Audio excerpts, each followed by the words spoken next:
You are going to love this episode. With everything you're dealing with surrounding coronavirus, F45 Culver City owner Charlie McNeil's strategy just might be the perfect thing for your virtual studio to adopt. I didn't even think twice about it. I got into the franchise of F45 and just in the franchise model because I love the idea of building on something that I already believed in. And why he chooses to do weekly billing and how it's earning his studio an extra $80,000 plus in revenue per year. Yeah. How many members do you have right now? We have 375.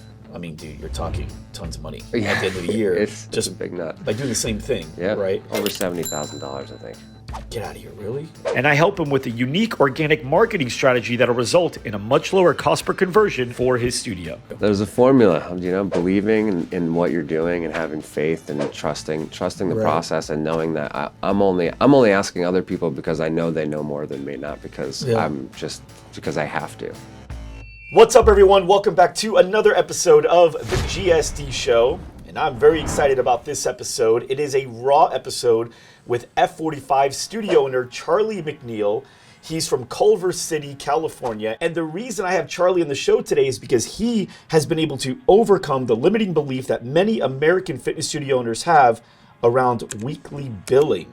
So Charlie, welcome to the show. Awesome. Great to be here, Mike. All right, man. So I actually ran into you when I was in California. I was meeting with an OsteoStrong. We were doing this big tour with a bunch of studios that we work with, and you happen to be a member there, and she said that you are one of the most successful F45s in the nation. And I wanted to learn a little bit more about that. So we're going to dive into F45, you particularly, where you rank there, and we're also going to talk about the weekly billing because your success has that to do with it as well. So I want to talk about that. So for everybody watching live, just know that you can use the comment box. Go ahead and ask questions throughout. We'll be able to answer throughout the show. Also, if you have any questions you want to call and learn a little bit more, you can call 480-750-9774. You can also check us out at loudrumor.com. And we're also going to be talking about some good marketing stuff. So if you haven't gotten Fitness Marketing Secrets yet, you can go to fitnessmarketingsecrets.com as well. So be sure to like, be sure to comment, and be sure to subscribe. All right, Charlie, you are F45 Culver City.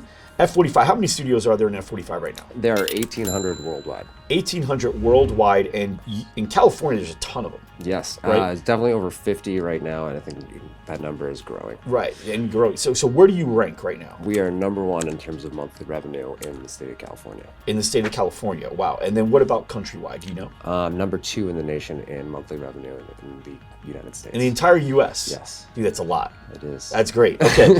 So now I've met a lot of people. I've interviewed people on the show that are, F45 Australia, people in Canada, and I've learned that they do weekly billing, but it seems to be something that's more common over there. Like, it's common practice to do weekly billing in Australia. It's common practice, I guess, in Canada as well, or parts of Canada. So when I've talked to fitness studio owners here about weekly billing, there are some that do it, but honestly, most of them, they've got this thing in their head that it's weird, it's not normal, Americans won't take to it, it's not the way we do things here, blah, blah, blah, right? So when you first heard about weekly billing, did you kind of think the same thing? I didn't even think twice about it. I got into the franchise of F45 and just in the franchise model because I love the idea of building on something that I already believed in and seeing weekly pricing as part of the offering and what F45 is suggesting. I said, great, that's something different. I haven't seen that before, but I'm going to go with it because they know something I don't, right? They're the ones doing this really well, and that's one of the elements I saw as a differentiator in the programming and in the way they sold the product. And it's really easy to translate on a weekly basis what people's value is and getting that little kick in the pants like, hey, this is your reminder that you have a week to cover the cost of these two classes. Either you can pay your drop-in rate and not worry about your membership, or you get your weekly charge, and that kind of elevates what the in your mind what you have to do that week. It's kind of one of your checklists, one of your reminders that you get. Yeah. I love that, man. And two things that I heard in there that I've interviewed so many successful people between this show and the other show that I've got. And I've learned that two things that you just said represents what the most successful people I've heard kind of embrace, right? Which is, one, being different, right? When the common phrase is like, when they zig, I zag. And for you saw it was different and you got excited about it, as opposed to most people kind of want to be sheep, right? I feel safer doing what everyone else is doing, you know, Yeah. because if I fail, well, it failed. Right. I didn't fail. Right. So number one, I love that when everyone zigs, you zag. You love the fact that it was different. And two, I love that you were coachable. So a lot of people already believe they know it all, right? In this space especially, right? If there's one thing any two trainers can agree on is that the third guy is doing something wrong, right? So with you though, your first instinct was, okay, these guys know what they're doing. I don't necessarily know what I'm doing, so I'm going to go ahead and just let them guide me. Yeah. And so you look for a differentiator, you were coachable. These are two very big, important pieces to being successful. There's a few different things, right? But to me, those are two very important things. So for people that are watching and listening right now, what are your thoughts on that? Would you guys say that you have been more, and be honest, have you been more sheep, meaning I kind of follow the flow that seems like what everyone else is doing, or you look for opportunities and jump on them to be different and do something that others aren't? And then two, would you say you are coachable, or would you say might be a little stubborn? I'd like to hear your thoughts on that as well. Okay, so you jumped on it right away. You said, I see the opportunity, it looks different, let's do it. Once switching to weekly billing, what changed? What did you notice? Like what kind of what are the things that happened that were positive because of it? I think we saw an increased engagement with each member. Just having to answer the question of why do you do weekly billing, and I enjoyed So just people are answering asking. that question. Oh yeah, absolutely. Well, this is different. Why do you do it this way? And just explaining to them, ultimately, it's for the flexibility of their membership. You know, you're not the same from one week to the next, so why would I expect you to be the same from 1 month to the next? And people respond to that pretty easily. Yeah, for sure. When they know it's really for their benefit, and when they have their first account freeze, or they have their first reason to request that account be put on freeze for $5 for that next week, or they have a medical freeze and we can charge it's $0 for the next week, instead of having worked out 2 days in their 1 month membership and having to ask for a refund after they were charged $260, $280, which is another number that a lot of people aren't comfortable with paying a gym member, you know, in terms of paying a gym membership, but paying $60 or $66 a week, that seems very easy to cover in terms of what you're going to put in that week, 1 week at a time, versus like a $280 charge. I have to work out $280 worth of classes this week just to make this feel valuable, outside of, okay, if I do 2 classes this week, this paid for itself. And now I can work on, okay, now I can do 4 classes, and now I've depreciated my costs and I've got that much more value out of it. So it's just a week in, week out basis. And what have you done for me lately is the MO of, I think, the United States. And why not allow a system that buys into that and checks people into a value question each week? Right, I love it. Okay, so what I'd like to do, Charlie, is I want to get through a couple questions, but then I'd like to role play. Like I'd like to see how you present it to me, and then let me kind of ask some questions as if I'm the prospect and see how you handle that. Is that okay? Yeah. Yeah, okay, great. Hey, hold on. I know this episode's really good and you want to get back to it, but before we do, it's important you help me with something. Please like, comment, and subscribe to this show so that we can get more and more people to hear about it like you do. All right, thanks. Back to the episode. So we'll be doing that, guys. Would you like that? Would you like some role play? If so, say yes. If not, say no. We'll skip it. All right. So what are the cons? Like, what are some things that you've noticed have been negatives? Has it lost sales for you at all? I don't think it's lost a single sale. Okay. It requires more attention from your administrative side. When you do freeze accounts, folks have trouble booking ahead to the next week from time to time, but that's more of just a back-end challenge. So how does that work? What's your pause? Like, is there notice, 7-day? Yeah, if we get 14 days notice, we try to be as flexible as possible, but 14 days notice allows folks to pause up from 1 to 4 weeks. So let's say I were to sign up with you today. Is there a setup fee at all, or initiation fee, or does it just go right into the weekly month? 0 initiation fee, right into the weekly. So right away, I'm getting billed $66 a week. Yep, right? 66, 60, or 55. Okay, depending on which program I put. So let's pretend I do the 66 because you're so good at sales, you get me in the better program, right? Fair enough. So I do the $66 program. Right away, you're billing me $66 right there, right?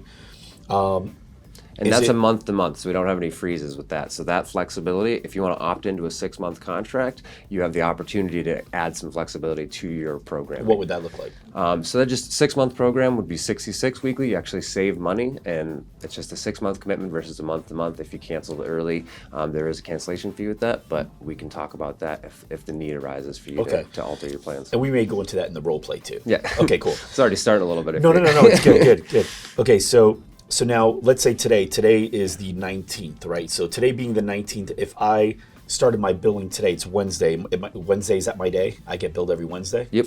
Okay, so I get billed every Wednesday. Now, obviously, a big pro to weekly is that you're getting 4 more payments at the end of the year, right? Yes. Or basically 1 more month worth of payment, I Correct. guess, right? Correct. So you're getting an extra 200, with a 240, 250 per member. Yeah. How many members do you have right now? We have 375. I mean, dude, you're talking tons of money Yeah. at the end of the year. It's just a big nut. by doing the same thing, Yeah. right? Okay. Over $70,000, I think. Get out of here, really? Yeah. All right, so now you're gonna make me pull out my calculator because now I 200 times 300. So you said so it's 250 or 60. Let's say what's your average member pay? Let's say 55 is the the average. Okay. It's higher than that, but Okay, and you get 4 more. So basically $220 more per year per member. How many members do you have? 375. 82,500. Yeah, that's nice. Just to change your programming. Is that worth it to change your mindset? Hell yeah. I think so. Hell yeah. 82,500, man. I mean, that's amazing. That income alone, if you made no profit on anything else, a single location studio owner could be excited about making $82,000 and taking that home. Just the difference. Yep. Forget if they could have broke even on everything else. Just that alone could be exciting. Mindset shift. Beginner's mind, willing to accept what somebody else knows that might be better. Who knows? So, that's incredible, right? So let's kind of dive into the cons. So other than that, there's really nothing else. Just more admin stuff. Actually, I know where I was. So we were talking about. I sign up. Okay, so now it's Wednesday billing. So now I'm getting billed every Wednesday. Let's say 20 Wednesdays from now, I say, hey man, I want to pause my membership. I'm going out of the country for 3 months. Yeah. I want to pause it or whatever the reason is, right? So I needed to have given you a 2-week notice in that case. Correct. Okay, and if I don't, I'm still going to get billed for the next 2 weeks. But will those carry over? Can I use those when I get back from my trip? You would generally we just accept anybody with it. If you cover a notice before you leave for your trip, we will find a way to make it work inside of your accounting, and we'll just kind of accommodate there. If people, it's more so for flow for the team as we know we have more input. Are needed from our team to facilitate the freezes. Yeah. We try to just have that 2-week buffer, but at the end of the day, we just do you we get a make the ton of exception. issues with pauses and no? The more resistance you get, the more of a challenge it becomes, and we just try to make it free flowing. Again, accommodation to the member and service to the member is really at the end of the idea of weekly memberships. Okay, cool. All right, let's role play a little. Let's do it. Is that cool? Yeah. All right. So let's say you just took me. Now you don't bring up really the pricing until the end, right? Yeah. Okay. So we at this point, you've done your assessment on me. We've done a great workout. I've probably high-fived 30 times throughout the workout, right? At least. We get to the end. Okay, the workout just finished. So who's taking me now? Is it the instructor? In F45, I know that there's not really like necessarily front desk doing it, right? Like sometimes the instructor makes the sales, right? Correct. So in this case, who would probably take the sale if I just finished? Our membership manager will be on the floor, and if it's a Waiting. class, our morning classes are structured back to back to back, so that opportunity for a sit down and to talk about membership isn't going to happen in any class before 9 a.m. Got it. So we have a membership manager present at all the other classes so that we can make sure to capture those leads as they come, as they're Perfect. exiting the class. So now this membership manager, is this the one that also kind of welcomed me when I first got there pre-class? Correct. Okay. Yes. After class is over, okay, you're the membership manager in this particular case, okay? Class is finished. What's up, man? Yeah, we did it. Yes. Awesome. Great Tired. job. Beautiful. So now, what's next for you? What do we got? We got another week of training lined up for you. If you're ready to pull the trigger, we've got a few options, and based on what you're talking about, month to month, max flexibility is what we're looking to go with. So you ready to pull the trigger today, or what? Yeah, I mean, I'd like to see what the pricing looks like. Awesome, awesome. So the month to month is just going to be $66 a week. Compared to our drop-in classes, all you have to do is come into class twice a week to cover that expense. If you want to commit to 6 months or 12 months, we can even get that rate to drop down to 60 or 55. But again, either way, you're coming twice a week, you're getting your value out of it, and you don't have to pay that drop-in price each time you come in, and your membership will renew each day on that same day of the week. So it's $66 a week? Mm-hmm. Correct.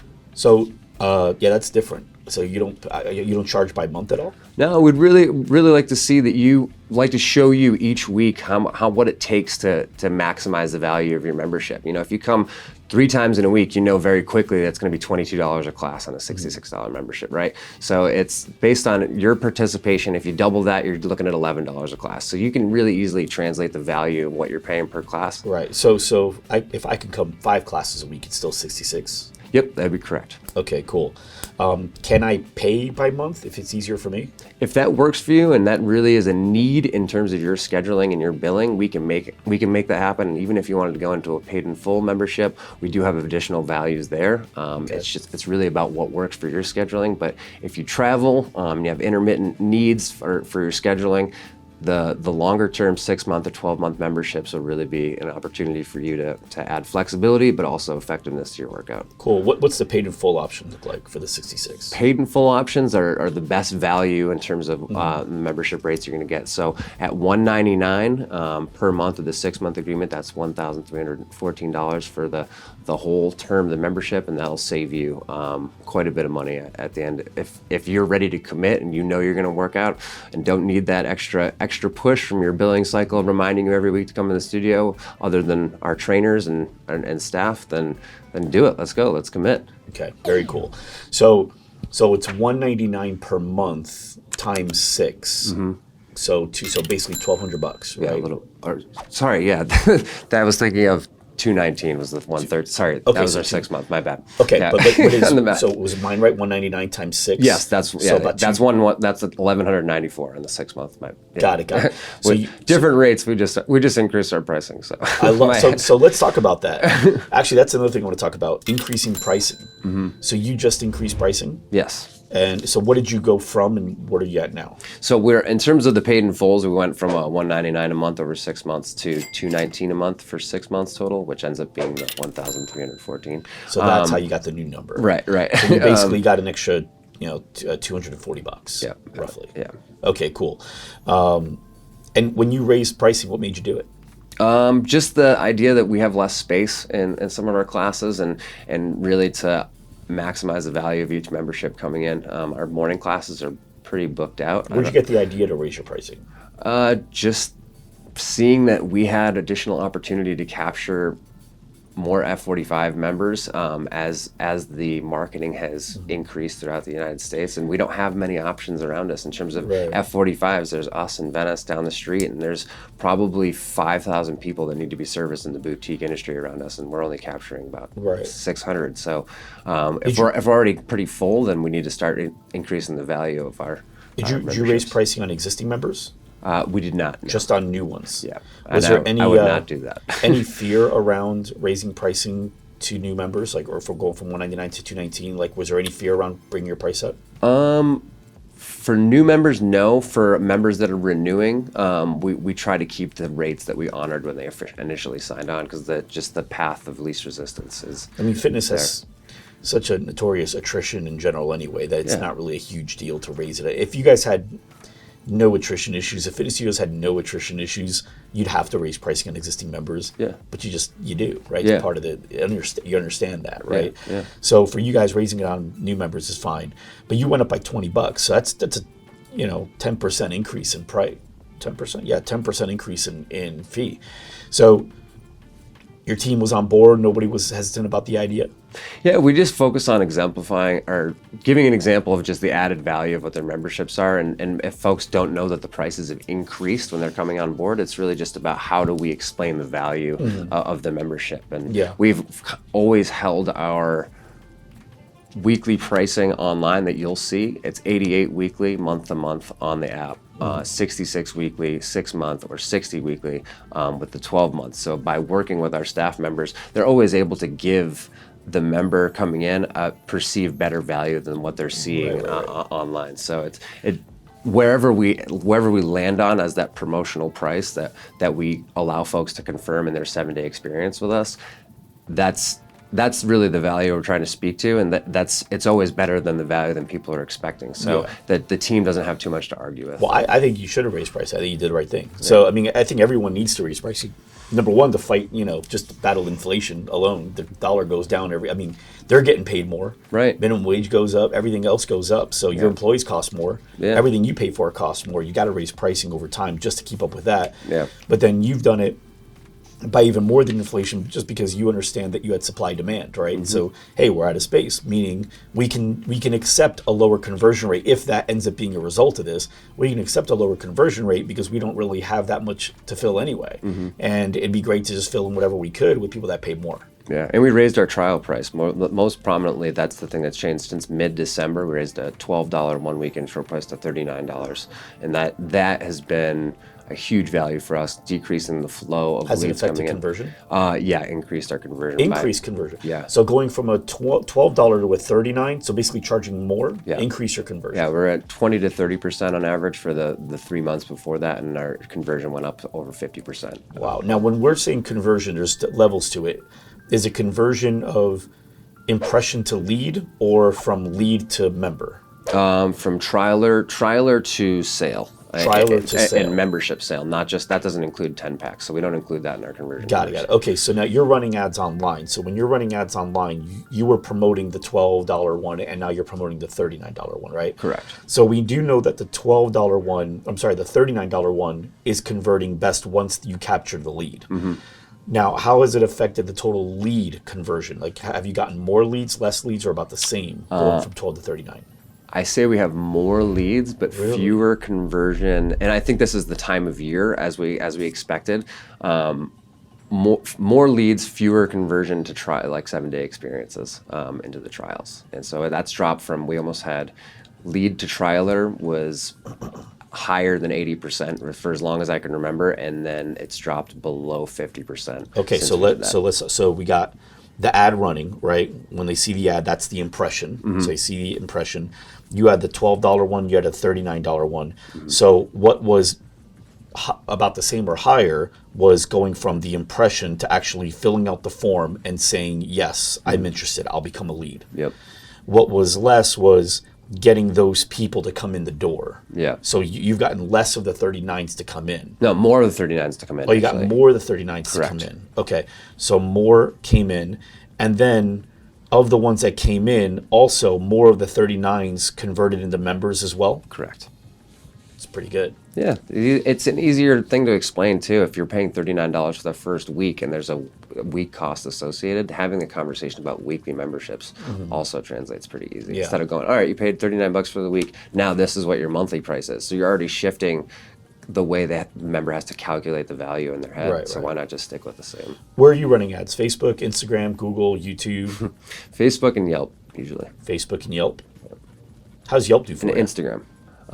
Yelp's okay. It's like this interesting Actually flow. paid ads on Yelp, right? Yeah, Okay. yeah. It is hit or miss. I don't think there's a lot of direct engagement. It's just more so you're getting this much attention, and we see folks through MindBody explaining that they've found us through Yelp, but there's nothing more in terms of added value. Yelp just gives us kind of a pretty picture, and we see that you're a 5-star business impression. Have you noticed more views to your profile on Yelp because of it? More clicks? Not necessarily, no. No. So you just get a few more leads. You know what your cost per lead generally is around there? It was very high. It was like 80, 50? More than that. Really? Just because we generally, like 4 leads a week, we're paying over $450. It's like $100 plus per lead. Really? Yeah. You comfortable paying that? No. Why do you keep paying it? I stopped this year, actually. Yeah. Okay. and as you know, have you noticed it affect you negatively at all? Like has other areas suffered because of it? No. Okay. We've still grown. Let's talk about Facebook and Instagram. So which one is bigger for you? I think Instagram's bigger for us, but we generally don't have direct evidence that we've converted members from our ads there. So they may have clicked through on another platform, but in terms of direct direct click-throughs to conversions, I don't think we've had more than, off the top of my head, 2 to 4 sales in our entire experience from Instagram or Facebook. Really? Yeah. Where are most of your sales coming from? We're getting organic leads through our website traffic and Google. Google has a ton of search results for us. Organic, though. Yeah. Yeah, organic. Yeah. So And we Google's your invest- most. Yeah. And you guys are in Culver City. I mean, it's a pop in town right now, too. Yeah, we have the most successful, or I think the most popular Orange Theory across the other side of town, where and Really? I think we could stick another F45 in town and still fill it up. Really? Yeah. Okay, cool. So so with Facebook and Instagram, I mean, if 2 to 4 sales total, that means you're also paying a ton per lead there as well. Yeah, I think not too much in terms. I mean, it was very little conversion over 2 years, so it's probably $4,000 in marketing there just on direct spend that has gone to nothing. Why do you keep doing it? Just to keep the iron in the fire, so to speak, and just see what comes out of it. But we've had just so much organic production that it Yeah. just hasn't been a priority. So investing in our team and infrastructure, like you said, F45 doesn't provide for a membership manager to be there in the studio during all classes. I feel once you get past a 25-person class, having a third person in that studio space to really facilitate the experience while the trainers are focusing on training and safety is what really where our investment's gone in terms of how we spend. So just out of a tip here, right? So what I would say is if you're doing Facebook and Instagram just to kind of keep the iron going, right? Like just keep something going. I would right now. Do you know what your campaign objectives are? Are they conversion campaigns, lead campaigns? Not necessarily, no, because it's mostly just community connectivity. So social engagement. Yeah, social that engagement. kind of We hired a full-time social media manager Cool. to manage that. So video views is a really, really good strategy to start to really just keep yourself there, because you can get video views for like a tenth of a penny, right? sure. Like really, really affordable. And then what you could do is you can you could say anybody that watches, let's say 10 seconds of any of these videos that I have in here or longer. So if they watch 10 seconds or longer, then put them into a campaign that's strictly for conversion. You get what you see what I'm saying? For sure. But here you're just building up a ton. Same thing with YouTube. I like that you dropped Yelp, because I think that's, if you don't need leads, you're getting so much organic. It's really just to stay relevant and make the sales that you do get from organic even easier to close. Yeah. YouTube, you can get views for what was it, math? I think it was 1/11th of a penny. Is that what it came out to? Something like that. You don't pay unless they watch 30 seconds of the ad. Got it. So you just put a video on there and you just for free. Not because 94%. What is it? 94% of people they skip as soon as they can skip. So they never cost money to an advertiser. Right. So it's just literally free advertising, like hundreds of thousands of views for like $200. Yeah. Yeah, pretty affordable stuff. And the cool thing too is because you get Google, YouTube is actually part of the Google search. Like Google owns YouTube. So by actually increasing your awareness on YouTube and getting more views on YouTube, your YouTube videos, because they get a tick. So even on the ads, let's say the ads cause your YouTube videos to get 5,000 views that you wouldn't have gotten. Now, since Google owns YouTube, that video is very likely to rank when somebody's searching F45 or fitness in Culver City. So now you have another listing that's ranking up top because of all the views that have been added on. You paid for them, but nobody knows the difference, right? So this is really good. So for everyone watching and listening, same thing goes. Like if you're in the fortunate position, which is rare for a lot of people, but if you're in a fortunate position where Charlie's in, where it's like we're pretty much packed. Yeah, And 50 leads a week organically without having more than $500 ad spend a week. It's crazy. Yeah. It's crazy, right? So that brings up to another thing, right? Location, the importance of selecting a really solid location.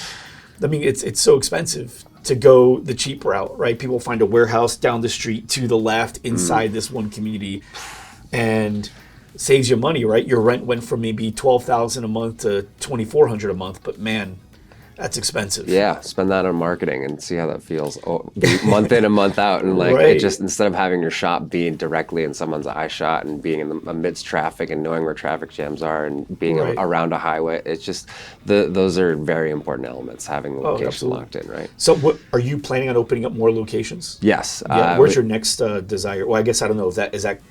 you probably don't want to share that. Yeah, some privileged info. Steals it. But we've got a few more projects, and we've got Kinetic Energy Management's a consulting company that I've created to help work with F45s in the San Diego and LA area to give them a little bit of the impact that we've felt from our team, and just our social media awareness and engagement with our community, and hopefully that can help to inspire people's excitement about what they want to do moving forward. Because I'm hearing and seeing a lot of that burnout after 2 years. There's just not a lot of people that have run a successful boutique studio year in and year out for a prolonged period of time, right? Which is, I've heard on this show, trying to find people from different industries to encompass that energy and that passion and carry that forward instead of having the burnout of another fitness employee move forward. So I'm seeing that, and I'm seeing those people that are excited about fitness, but they don't know exactly what it takes to move the needle forward. I agree. There's a whole business structure to it, so that's sure. great. So when you look at your next location, what are the things that you're looking at to make sure that you can emulate as much as what you've gotten out of Culver City? I'd say most of the studio is covered by glass or visibility from the outside looking in. Make it a spectacle. Most people in the United States still don't know what an F45 is, so giving them the fish tank to look into and be like, wow, I don't know what that is, and I don't even know if I can do it, but I'm excited about it and I'm interested in it, and feeling that energy, and anywhere that presents an opportunity to let that energy shine is great. And so street corners, really important. Whatever you can do to make people feel like they have access without having to go through the work at first, and then get them into the community and make them feel comfortable and accepted, and make the exercise feel accessible. Right. That's awesome. Yeah, and for anybody here that wants to learn more about site selection, we had a really great training with Tom Hatton. He owns 19 Mountainside Fitnesses. He's got 91,000 active paying members. He did an entire training in LRVT on how to select the right sites and all the things to look at. And so if you guys go to loudrumor.com, you can learn more about that, or you can call 480-750-9774, ask about LRVT to get the training on how to select a great site. Okay, awesome, man. Well, dude, I love everything that you're doing with the weekly. I mean, the goal for this show, the reason I wanted to do this show is because I wanted to crush the limiting beliefs around people in America don't want weekly. Yeah. And clearly is not an issue. Yeah. It has not slowed down sales. You are leading California. You're second in the nation in revenue of all the F45s. You're super successful. You're doing a lot of stuff right. I think it's not so much because you switched to weekly billing that you were successful. I think it's just a mentality you have when you switch to weekly billing or anything that you do. You just kind of know it's going to work. You just go in there like, okay, this is going to work. I just kind of get that from you. There's a formula, believing in what you're doing and having faith and trusting the process, and knowing that I'm only asking other people because I know they know more than me, not because because I have to. Right, exactly. But that's such a big part of it, though, right? Because there's people that are listening go, all right, I'll give weekly billing a shot. They're going in skeptical and they're nervous. So the way they pitch it, the way they present it, everything, it's awkward, and therefore it creates the awkwardness for the prospect. Doesn't happen. They go, no, the weekly billing thing doesn't work. Well, that's like saying, weights don't work or cardio doesn't work, right? It's like it works, but like you've got to do it the right way. You got to go all in. You're either all in or you're not in. Right. You can't kind of exercise. Move past the edge and just do it. Be engaged, right? Yeah, exactly. All right, man. Well, hey, Charlie, had a great time with you, man. It was great getting to know you out in California. It's great getting to have you here in our office as well. Awesome. And dude, thank you for being on the show. Same here, Mike. Appreciate you, brother. Awesome. For everyone watching, for everyone listening, thank you so much for tuning in. Make sure you like, comment, make sure you subscribe, and we will see you in the next episode. Thanks for watching. If you like this episode, make sure you subscribe to our podcast on iTunes, Spotify, SoundCloud, Google Play, or YouTube. And to watch more episodes and get exclusive links from each episode, go to gsdshow.com. Again, that's gsdshow.com.